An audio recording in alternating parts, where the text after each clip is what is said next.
இந்த ப்ராப்ளம் பாருங்க. the next term of the sequence அப்படின்னு கொடுத்து ஒரு சீக்வன்ஸ் கொடுத்துருக்காங்க. இதோட நெக்ஸ்ட் டேர்ம் வந்து கேட்டிருக்காங்க.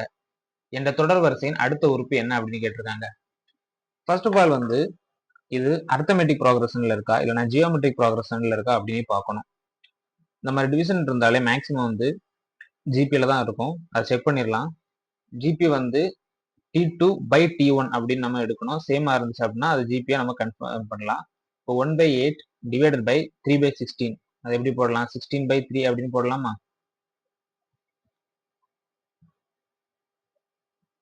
ஸோ டிஃபரன்ஸ் வந்து 2/3 வருது. இப்போ அடுத்து T3, இந்த T3க்கும் T2க்கும் போட்டு பார்க்கலாம்.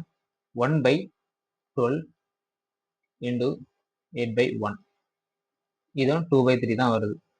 இப்போ இதோடைய டிஃபரன்ஸ் வந்து 2/3.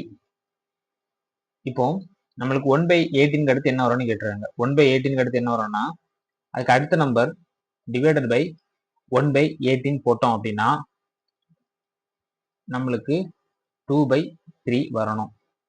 அப்படி பார்க்கும்போது இங்க 18x வருமா? 18x is equal to 2/3. இதை கேன்சல் பண்ணோம் அப்படின்னா 9. ஸோ இந்த சைடு இந்த 9 வரும்போது 1/27 வரும். அவ்வளோதான். ரொம்பவே சிம்பிளான ஒரு ப்ராப்ளம். ஸோ அடுத்த நம்பர் 1/27 வரும். ஆப்ஷன் பியில் இருக்குது 1/27.